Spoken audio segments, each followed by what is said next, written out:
네, 개표 상황실 연결해서 현재까지의 지역별 또 권역별 상황들 짚어봤고요. 저희는 대장동 이야기하고 있었습니다. 예, 제가 오래 기다렸습니다. 예, 이게 워낙 이슈가 됐다 보니까 보통은 선거 끝나고 나면 통합 차원에서라도 얘기를 안 하고 좀 묻히곤 하는데 이번엔 그렇지 않을까 싶거든요.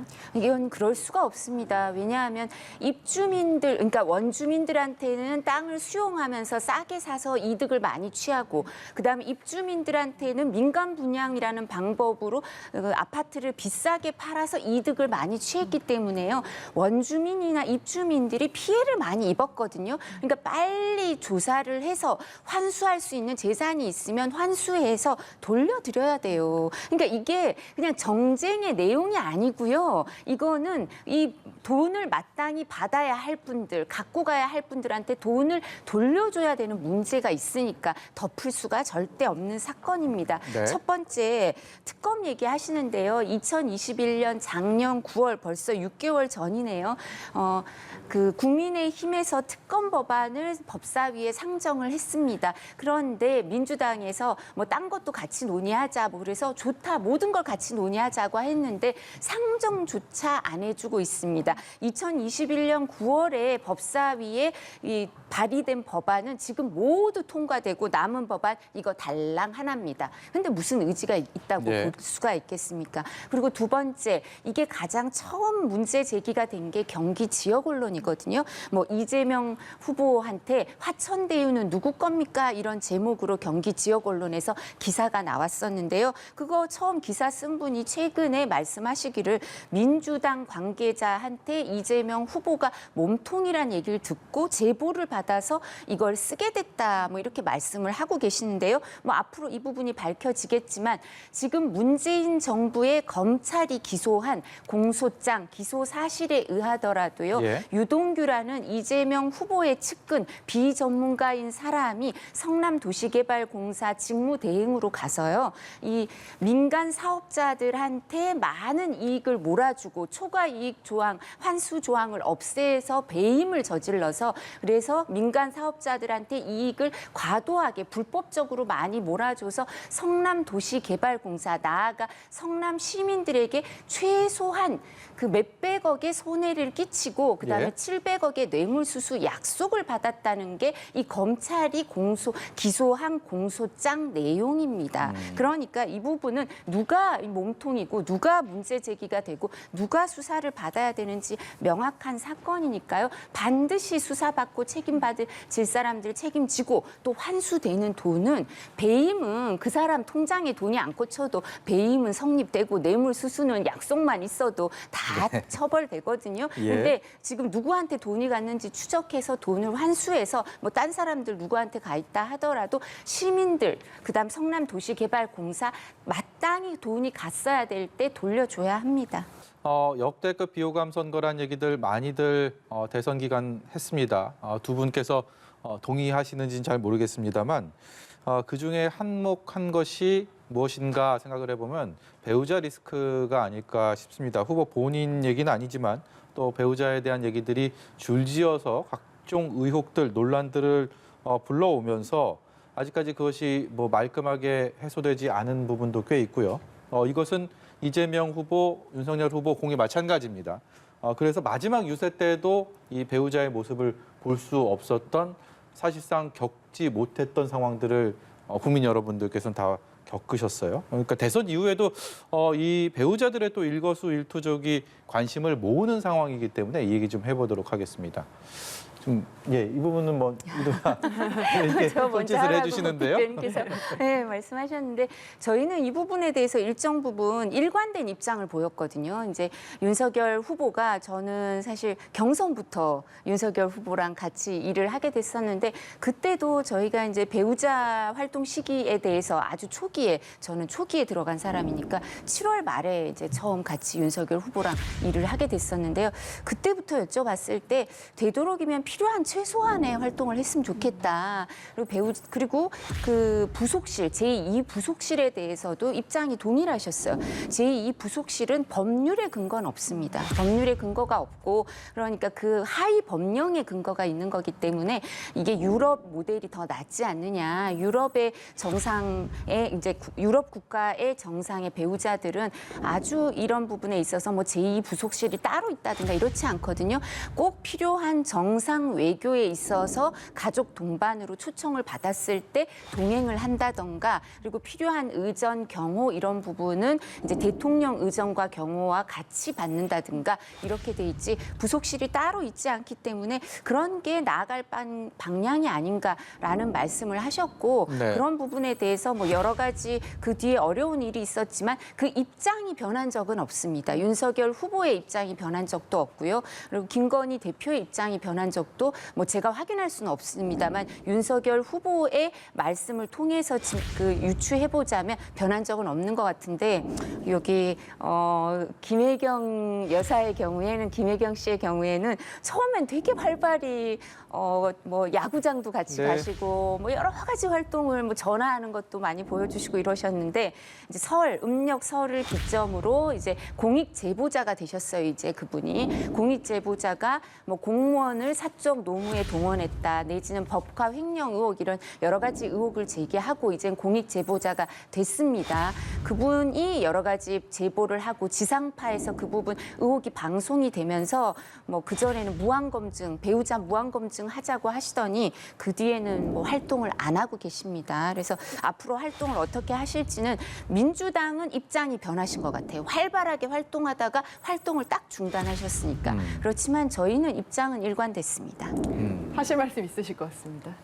아이고야 오늘까지도 꼭 그렇게 표현을 하셔야지 속이 아니, 편합니까? 팩트를 저희는 말씀을 다 드렸잖아요. 입장이 변한 것이 아니고 상황이 바뀌었기 때문에 상황에 따라서 입장도 변하신 거네요. 상황이 변한 것과 입장이 변한 것은 다르잖아요. 법조인이시니까 그 뜻 차이가 어떤 차이인지에 대해서 잘 아실 텐데 오늘 우리는 뭐 이걸 가지고 다투려고 하는 것이 아니고 대장동 특검을 반드시 해야 된다라고 하는 부분 양 후보 양 당이 약속을 했으니까 밝힐 겁니다. 지금은 정치 공방으로 느껴질지 모르겠습니다만 이것이 특검이 도입돼서 진행이 되면 이제는 법적 책임을 면하기 어려운 그런 상황이 된 거죠. 그리고 배우자 문제도 마찬가지입니다.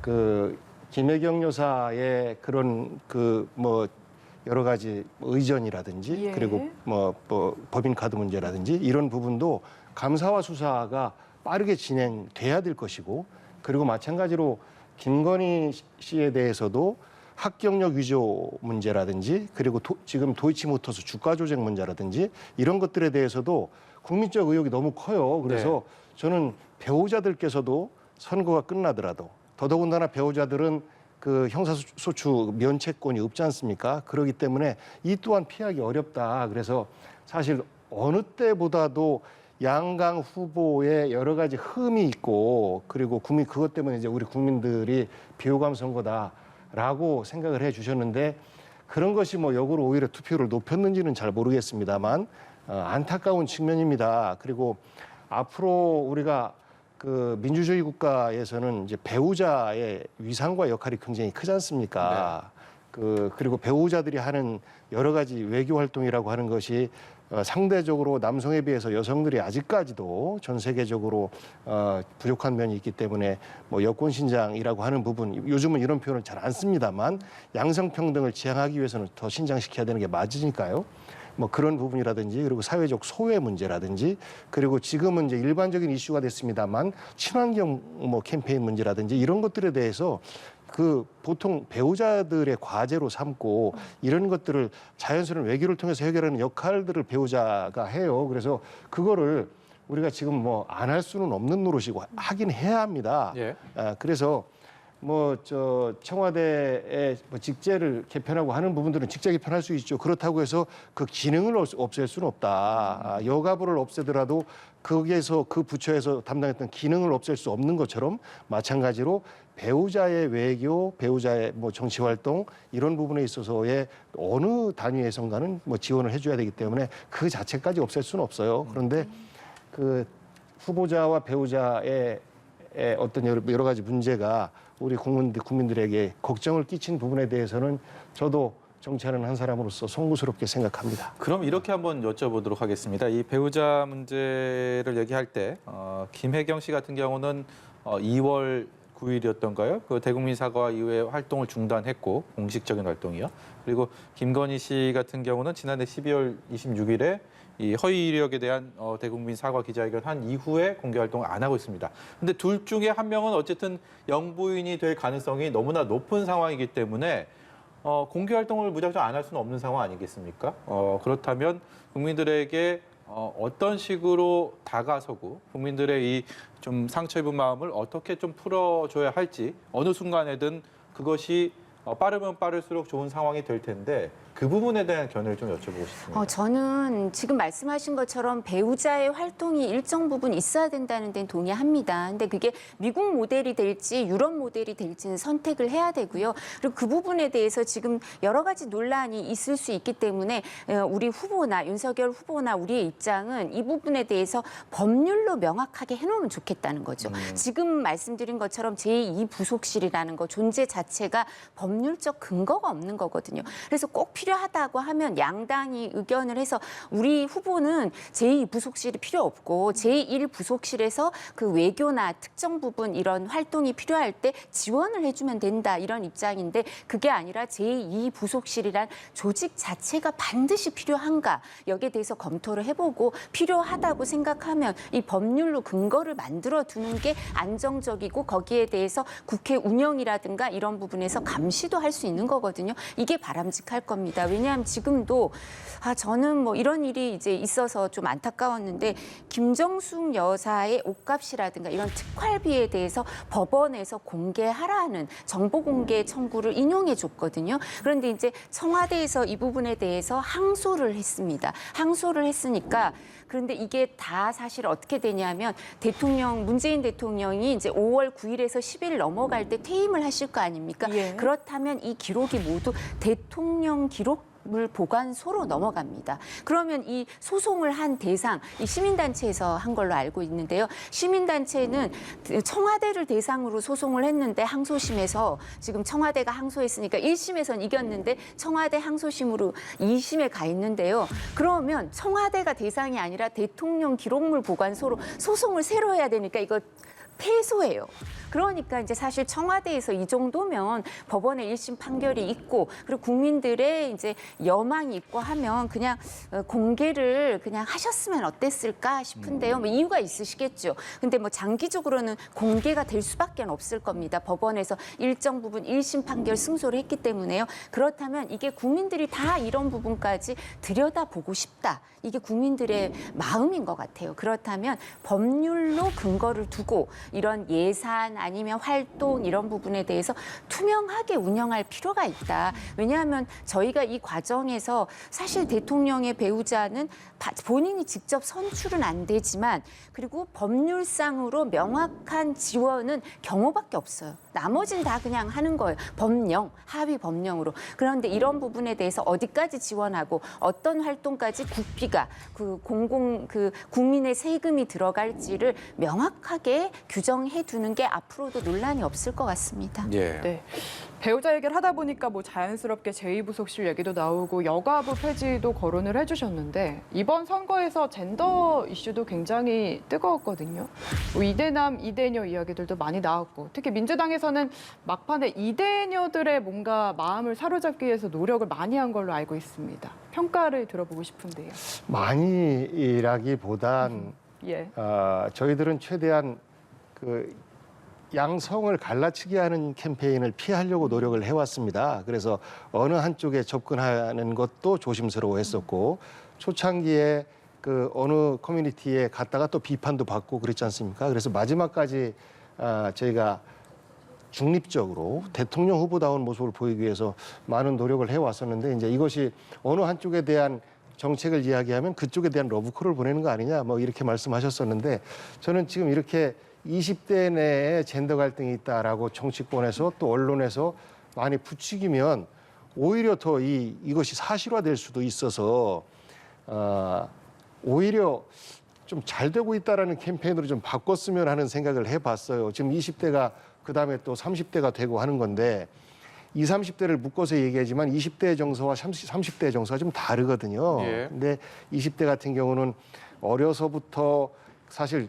여성들이 좀 공부도 좀 더 잘하는 것 같고 그리고 그 뭐 좀 더 일찍 신체적으로도 성장하고 하다 보니까 내가 치웠는데 또 우리 군대까지 갔다 왔는데 이런 박탈감들이 남성들에게 좀 있지 않았나 싶어요. 근데 반대로 이제 여성들의 입장에서 보면 아무리 20대까지는 그렇다 하더라도 결혼하고 아이를 낳고 경력이 단절되고 그 이후에 회사 생활하는 사람들은 회사에 임원으로 가는 과정, 공직에 있는 사람들은 고위 공무원으로 가는 과정 이렇게 보면 여전히 대한민국은 유리천장을 깨기가 어려운 구조다라는 것들이 이제 또 여성들의 일반적 정서이기 때문에 이 두 가지 중에서 사실 선거를 위해서 나에게 어느 쪽이 유리하기 때문에 어느 쪽에 일방적으로 다가가는 이런 정책을 펼치는 것은 좀 바르지 않다라고 생각하는 것이 저희들의 일관된 기조였었어요. 그래서 뭐 20대 여성들에게 뭐 러브콜을 보냈다라는 것은 맨 마지막에 이제 그 여가부라든지 이런 정책들이 나오니까 우리는 그렇지 않다라고 하는 것이 그렇게 읽힐 수는 있겠습니다만 젠더 갈등을 치유하는 정책으로 가야 된다라는 것이 저희들의 일관적인 정책이었고 앞으로의 방향이다라는 말씀드립니다. 네, 이재명 후보가 이 공약을 알려주네요. 둠칫두둠칫 코로나 극복, 국민소득, 청년 정책까지 둠칫두둠칫. 현재 1위 달리고 있습니다. 더불어민주당 이재명 후보 51.2%. 이어서 기호 2번 윤석열 후보. 내일을 바꾸는 대통령. 춤을 추고 있네요. 지속 가능한 좋은 일자리 창출을 공약으로 내세우고 있습니다. 윤석열 후보 어퍼컷 댄스는 안 보여주나요? 하이파이. 지금 현재 전국적으로 45.6% 득표 기록하고 있습니다. 네, 둠칫둠칫. 네. 춤을 추고 있네요. 네, 춤까지 추면서 두 후보의 공약을 함께 살펴봤습니다. 네, 계속해서 후보별 득표 현황 살펴보도록 할 텐데요. 가시죠. 이번에는 청와대로 떠나보실까요? 청와대야 문을 열거라. 전국 득표율.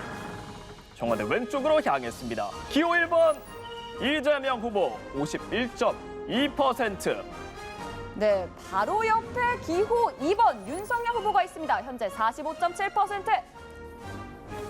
바로 이어서 심상정 후보가 등장했습니다. 현재 1.8%, 현재 3위입니다. 예. 젠더 갈등 얘기를 하고 있습니다. 이분은 대선 이후에도 계속 우리 사회가 풀어야 할 그리고 고민해야 될 지점이 아닌가라는 생각이 드는데요. 사실 그 윤석열 후보는 26년 동안 검사 생활을 하면서요, 이제 행동으로 보여준 거죠. 여성이 안심하고 살 수 있는 나라. 그러니까 성범죄 처벌도 강화하겠다는 얘기했고요. 근데 동시에 무고죄 처벌 강화도 하겠다고 말씀을 하셨습니다. 그러니까 피해자의 눈물도 닦아주고 억울하게 가해자로 몰리는 사람도 없게 하겠다 이런 취지이기도 하고요. 뭐 스토킹 피해자가 사실 스토킹 피해자가 스마트워치를 끼고 있는 것도 중요하지만 스토킹 가해자나 성범죄 가해자가 와치를 끼고 있어야 감시가 제대로 되거든요. 근데 아직 그게 안 되고 있어서 그 가해자한테 이 와치를 끼게 하겠다, 부착시키겠다 이 말씀도 드렸고요. 뭐 전자 발찌 제도와 관련해서도 지금 감독관이 모자라거든요. 그런 부분 아주 세밀한 공약이 많습니다. 그리고 여성과 관련돼서 임신부터 출산, 육아까지 국가가 케어할 수 있겠다 이런 말씀도 다 드리고 있는데요. 뭐 저희가 잘 알고 있지만 십수년 동안 저출산에 여러 정부들이 250조에서 300조 정도 쏟아부었을 겁니다. 그렇지만 지금 뭐 OECD 국가 중에 출산율이 가장 낮은 국가 중에 한 국가고요. 그리고 여러 가지 어려움이 있습니다. 근데 지금 여가부만으로는 뭐 대통령께서도 얘기하셨지만 결이 다르지만 그 예산이 1점 몇 조밖에 안 되는 여가부만으로는 이 문제를 해결하기가 어렵습니다. 저출산에 쏟아 쏟아붓는 그 한 해의 예산도 뭐 수십조가 되는 거고요. 성인지 예산도 한 해에 30조인데 여가부 예산은 한 해에 1조밖에 안 되잖아요. 그럼 이게 비정상적이잖아요. 그럼 이런 부분에 있어서 컨트롤 타워가 필요하다. 그리고 여가부를 폐지하는 건 여가부가 사실 그 위력에 의한 성범죄 이 부분에 대해서 그 민주당 광역자치단체장 그 부분에 대해서 대처를 잘 못하는 바람에 여성들 중에서도 여가부를 폐지해야 된다는 여론이 많이 나왔습니다. 그래서 국민 여론조사를 해보면 여가부 폐지 여론이 더 나오고요. 여성들도 이 부분에 대해서 상당히 긍정적인 반응을 보이기 때문에 저출산 이런 문제와 같이 통합적으로 이 부분 여가부가 좀 더 다른 방향으로 나아가는 그런 방향을 바로잡기 위해서 여가부를 폐지한다 그런 말씀 드리고요. 그리고 이런 그 세대별 그 아까 뭐 복대변님께서 자세히 말씀하셨습니다만 세대별 성별 이 그 문제 인식이 좀 다른 것 같아요. 그래서 이 부분은 우리 윤석열 후보가 얘기한 것처럼 개개인의 좀 더 집중해야 되는 문제도 있을 것 같이 일관적으로 여성의 문제, 남성의 문제로 하기에는 또 세대별로 느끼는 문제인식이 다르기 때문에 이런 종합적인 대책이 꼭 필요할 거고요. 그리고 지금 이제 남성에 대해서 그런 부분 저희가 조금 더 말씀했던 거는 20대 남성, 젊은 남성들이 오히려 그런 부분에 대해서 배려를 받지 못했기 때문에 본인들의 여러 가지 어려움이 제대로 정치권에 전달이 안 된다. 그런 안타까운 마음이 있었던 것 같고요. 거기에 대해서 집중했던 부분은 있지만 여성 문제에 대해서도 놓치지 않았다. 이 말씀 드리겠습니다. 예, 두 분과 젠더 문제에 대한 얘기를 좀 해봤고요. 어느 후보가 대통령이 되든 앞으로 5년 동안 정말 무거운 책임감을 가지고 우리 국민들에게 해야 할 일이 너무나 많습니다. 많은 분들이 바람이 각각 있겠지만 그중에서도 두 후보 공이 선거운동 기간 내내 몹시 강조했던 부동산 문제, 집값 안정화, 과연 어떻게 이뤄낼 수 있을지 그동안에 여러 공약들이 있긴 합니다만 그것을 어떻게 현실화할지에 대한 국민들의 바람도 굉장히 큰데요. 그 부분에 대해서는 두 대변인께 차례로 어떤 전략들을 가지고 어떻게 이뤄낼 수 있을지를 여쭤보도록 하겠습니다. 우선 양 후보 모두의 그 뭐 공통적인 점은 공급이 부족했다. 그리고 문재인 정부에서 공급 정책에 대해서 좀 소홀했다라는 뭐 국민적 비판과 더불어서 견해까지도 같이 하고 있는 것 같습니다. 그래서 공급을 늘리기 위한 다양한 정책들, 예를 들어서 용적률 500%까지 늘려서 국민의힘 쪽에서는 준주거 형태로 풀겠다. 또 이재명 후보는 4중 주거 지역을 신설하겠다라고 해서 그 수도권에 최대한 더 많은 주택을 공급할 수 있도록 하겠다라는 것이고 또 도시의 형태가 지금 여러 철도라든지 이런 것들로 인해서 갈라져 있는데 여기를 이용해서 일종의 근린 녹지도 만들고 주택 공급도 하고 이런 것들을 지하화하면서 도시도 선진화되어 가고 이를 통해서 주택 공급도 늘리고 하는 부분에 있어서의 공통점들도 있는 것 같아요. 그래서 그 공급 부분에 있어서는 이제 일치를 하는데 문제는 공급만 뭐 계속해서 될 수 있는 문제가 아니지 않습니까? 지금 그 인구도 좀 줄고 있고 그리고 그 전체 그 대한민국 전체를 볼 때는 수도권 주택 문제만 해결해서 지역을 살릴 수 있는 방법이 없는 거거든요. 오히려 더 수도권 집중을 가속화시킬 수 있는 이러한 염려 또한 저는 이제 지역에서 정치를 하고 있는 입장에서 그 부분에 대한 우려가 굉장히 커요. 거기서 그 부분에 대한 고민이 하나의 과제로 남아 있겠다라는 말씀 하나 하고 또 하나는 공급만으로 해결할 수 없는 이제 부동산을 부의 축적 수단으로 보는 것 이것을 어떻게 해결하느냐 이것이 이제 보유세와 거래세 형태인데 이재명 후보 같은 경우는 당장 거래 부분에 있어서는 일정 정도 타임 스케줄을 두어서 이것을 뭐 1년, 6개월, 3개월 이 단위로 해서 3개월 내에 거래를 하는 경우에는 양도세를 대폭 낮춰주고 6개월에서는 조금 더 높이고 1년이 지나가고 나서는 큰 양도세를 물게끔 해서 당장 우리가 공급을 한다라고 하지만 1000세대짜리 아파트를 짓는 데 있어서도 최소 3년 이상의 그 행정 처리 절차와 또 건축 기간이 걸리거든요. 그래서 5년 임기 동안 300세대를 공급하겠다라고 하는 거 못합니다. 양 후보 다.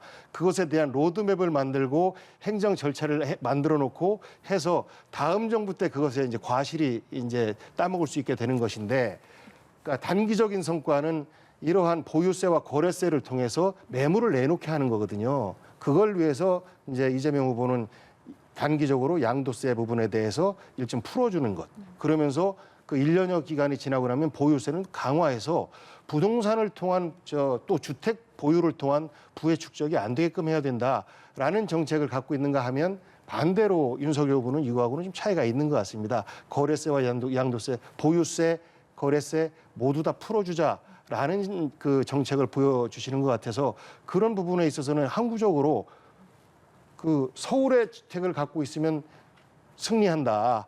라는 공식을 깰 수가 없거든요. 예. 그래서 이 부분에 있어서는 차이가 좀 있는 것 같습니다. 물론 접근해 가는 과정이 굉장히 어려울 수밖에 없어요. 한쪽에 정치라고 하는 것이 균형추를 맞추는 것인데 한쪽에 너무 많이 가 있으면 이거를 덜어서 좀 가벼운 쪽으로 옮기는 건데 이 과정에서 저항이 있습니다만 그럼에도 불구하고 그 저항을 이겨내고 미래를 위한 정책을 만들어내는 것이 이제 정치권의 몫이고 또 대통령의 몫인데 그 부분에 있어서의 국민의힘과의 정책 차이는 좀 있어 보입니다. 예. 근데 사실 이 부분에 대해서는 복희영 대변인도 말씀하셨지만 일정 부분 이 정부의 실패의 가장 큰 원인은 공급 정책을 잘못 짰다 이거거든요, 결론적으로. 근데 이런 부분에 있어서 뭐 민주당은 계속 민주정부 사기라 그러는데 그거는 제가 생각하기에 뭐 다른 노태우 정부나 특히 YS 정부가 민주정부가 아닐 수가 없으니까 민주당 정부 사기라는 표현이신 것 같아요. 근데 그 민주당 정부를 4기나 해보셨는데 그 앞에 3기가 있었는데 도 부동산 정책은 계속 실패하신 거예요, 솔직히요. 그러니까 노무현 정부 때 있었던 김수현 그분이 다시 문재인 정부에 와서 청와대에서 이런 부분 컨트롤 타워 하시면서 또 실패했고요. 노무현 정부, 노무현 대통령 장점 많으시죠. 그렇지만 부동산 정책에 있어서는 일정 부분 실패한 게 사실이거든요. 근데 문재인 정부에 같은 사람들이 와서 같은 정책을 펴서 또 같은 실패를 했는데요. 그럼 이재명 후보가 대통령이 된다면 이 사람들을 다 떨쳐낼 수 있을 건가? 그걸 알 수가 없습니다. 왜냐하면 이 관련해서 세제 완화해야 되죠. 대출 규제도 완화해야 되죠. 용적률도 완화해야 되죠. 재개발, 재건축 완화하고 뭐 여러 가지 이런 이 공급 위주의 정책을 짤 때 민주당 국회의원들이 입법으로 해결해야 될 문제에 있어서 모두 다 동의를 과연 하는지 이 부분도 의문이고요. 그래서 이 부분은 같이 윤석열 후보가 대통령이 된다 하더라도 같이 설득해야 될 문제라고 생각합니다만 그래서 이런 부분에 있어서 위기를 불러온 사람은 위기를 해결할 수 없습니다. 그래서 이런 부분은 지금 서울시장이 된 이제 오세훈 시장이 박원순 시장이 왜 그 기준인지 뭐 이유는 있겠죠. 35층으로 계속 층고 제한했다가 이번에 층고 제한 해결했잖아요. 그렇죠. 이런 문제처럼 새로운 사람들이 들어서서 이 문제는 공급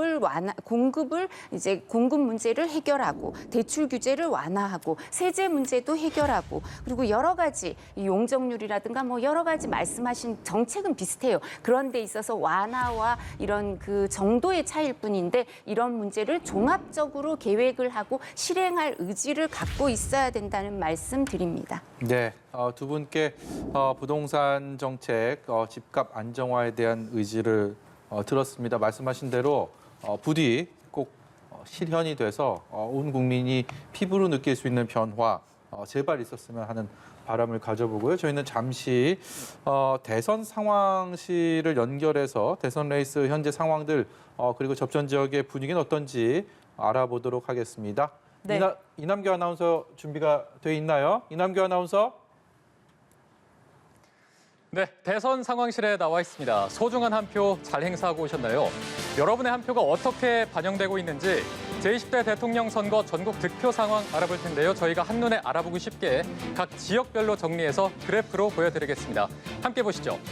네, 저희가 이렇게 그래프로 보여드릴 텐데 지금 보시면 그래프 넓이가 다 다른 게 보이실 겁니다. 이 그래프의 넓이 유권자 수를 뜻하는데요. 인천, 경기의 유권자 수가 가장 많기 때문에 이렇게 넓이가 넓게 나타나 있고 제주 같은 경우에는 유권자 수가 상대적으로 적기 때문에 가장 얇게 표시된 모습 확인하실 수가 있을 겁니다.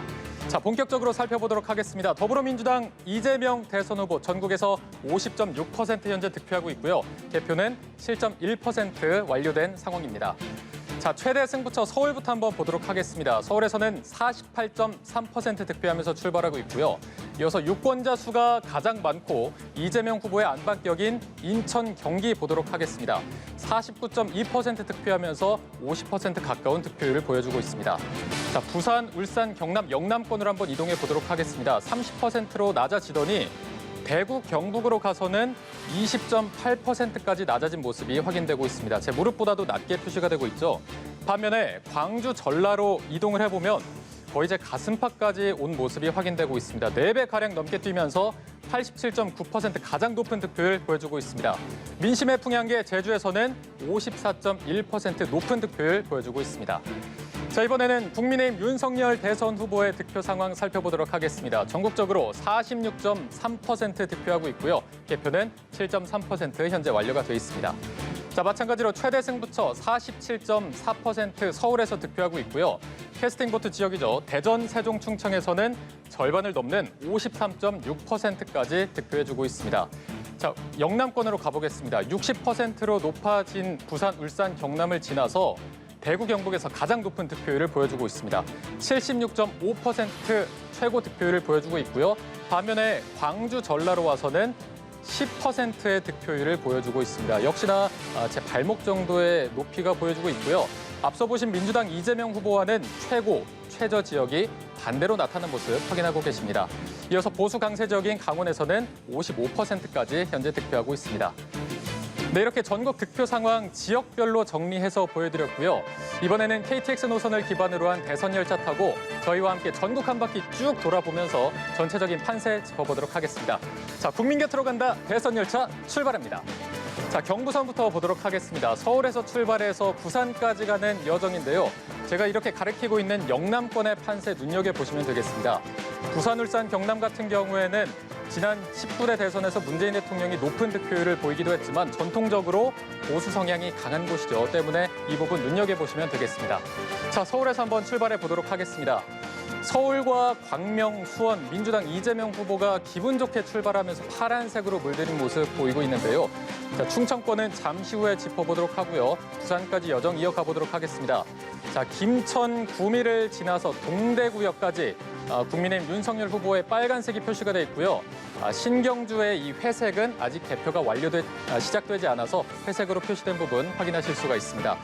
자, 계속해서 보면요. 밀양과 또 진주까지 여기에 창원까지 진영 모두 다 빨간색으로 표시되면서 국민의힘 윤석열 후보가 앞서 나가고 있고요. 포항과 울산, 종착지 부산에서까지 빨갛게 표시되면서 경부선의 전체적인 판세는 국민의힘 윤석열 후보가 앞서 나가고 있다, 강세를 보이고 있다 이렇게 보시면 되겠습니다. 자, 이번에는 호남선 타고 마찬가지로 서울에서 출발해서 목포까지 가는 여정 함께 보시겠습니다. 이곳은 진보 진영의 텃밭이기 때문에 마찬가지로 호남권 지역의 판세를 눈여겨봐 주시면 되겠습니다. 이번에는 경부선과 다르게 충청 지역에 잠시 멈춰서서 중원 민심 한번 살펴보도록 하겠습니다. 천안, 아산과 오송, 계룡, 논산, 공주, 논산 모두 살펴보도록 할 텐데요. 이 중원 민심 같은 경우에는 민주당 이재명 후보 충청의 사위, 국민의힘 윤석열 후보 충청의 아들을 외치면서 공략에 나섰는데 지금 판세를 보시면 아시겠지만 이 중원 지역 모두 다 빨갛게 표시가 되면서 충청의 아들 윤석열 후보가 강세를 보이고 있습니다. 익산은 아직 표시가 되지 않고 있고요. 전주부터 시작해서 계속 여정을 이어가 보도록 하겠습니다. 전주, 정읍, 남원, 곡성, 그리고 여기 광주, 송정과 나주, 순천, 여수까지 모두 다 민주당 이재명 후보가 강세를 보이면서 파랗게 표시가 돼 있고요. 저희의 종착지 한번 보시죠. 목포입니다. 김대중 전 대통령의 정치적 고향이자 이재명 후보, 윤석열 후보 모두 기재 정신을 계승하겠다 이렇게 밝혔는데 현재 목포에서는 이재명 후보의 손을 들어주고 있습니다. 전반적으로 호남권 이재명 후보가 강세를 보여주면서 경부선과는 다른 판세를 보여주고 있습니다. 자, 이번엔 어디로 이동해 볼까요? 강릉선 타고 한번 이동해 보도록 하겠습니다. 마찬가지로 서울에서 출발해서 동해까지 가는 노선인데요. 서울에서 민주당 이재명 후보가 기분 좋게 강세를 보이면서 출발하는가 싶더니 양평과 만종, 횡성, 평창, 강릉, 동해까지 국민의힘 윤석열 후보가 강세를 보이면서 한 곳을 제외하고는 국민의힘이 더 강세를 보이고 있다. 이런 판세를 확인하실 수 있었습니다. 자, 마지막으로 저희가 중앙선 타고 한번 이동을 해보도록 하겠습니다. 청량리에서 출발해서 안동까지 가는 노선인데요. 한번 보도록 하겠습니다. 양평과 충북, 제천, 단양까지 가면서 국민의힘 윤석열 후보가 앞서 나가고 있습니다. 저희의 종착지 안동, 이재명 후보의 고향인데요. 이 고향에서도 국민의힘 윤석열 후보가 강세를 보이면서 강릉선과 중앙선도 윤석열 후보가 조금 더 강세를 보이는 모습 함께 확인하고 오셨습니다. 네, 저희와 함께 각 지역별 득표 상황부터 대선 열차 타고 전국 판세 상황까지 함께 살펴보고 오셨습니다. 이 판세가 유지될지 아니면 또 뒤집힐지 저희와 끝까지 함께해 주시기 바랍니다. 지금까지 대선 상황실이었습니다. 네, 이남규 아나운서를 통해서 대선 상황실 보고 오셨습니다.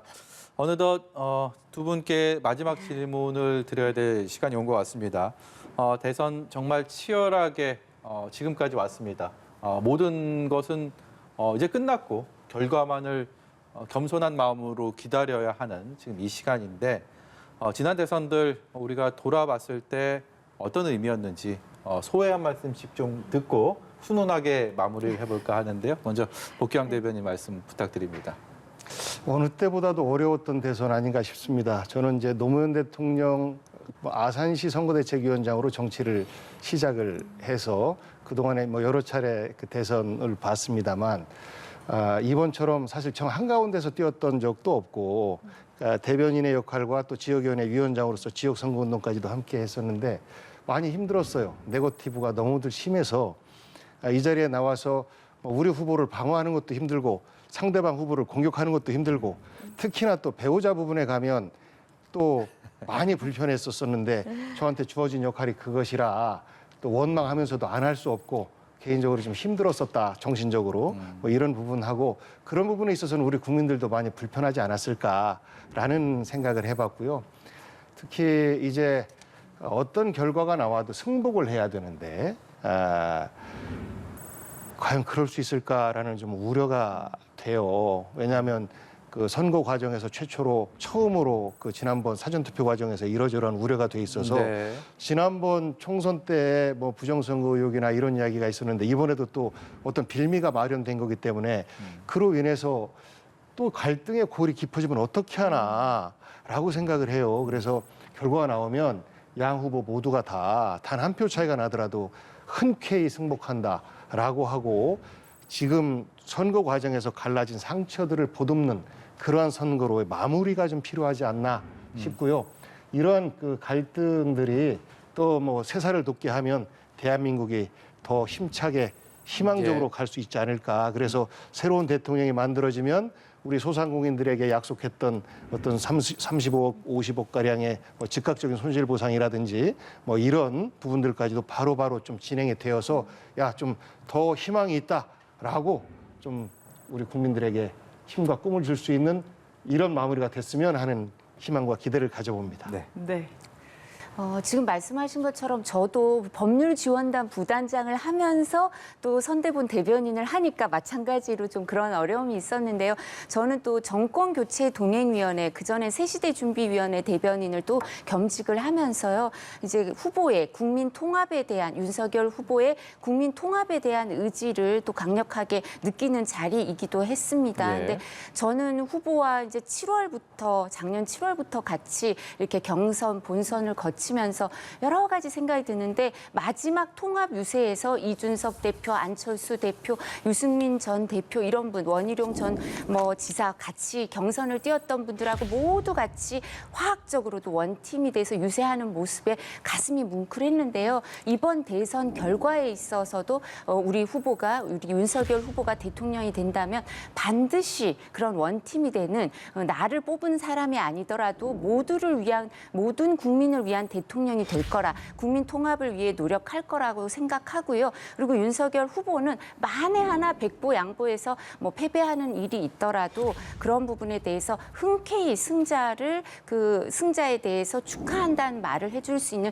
그런 여유를 가진 사람이라고 생각합니다. 그래서 제가 지지했고 저도 오랜 시간 동안 힘들게 같이 해왔는데 솔직히 좋은 결과 있었으면 좋겠어요. 네. 아마 오늘 당선자 윤곽은 새벽 깊어서야 나올 것 같습니다. 계속해서 저희 연합뉴스TV와 함께해 주시고요. 지금까지 복귀왕 민주당 선대위 대변인 이두아 국민의힘 선대본부 법률지원단 부단장 두 분과 함께했습니다. 감사합니다. 수고하셨습니다.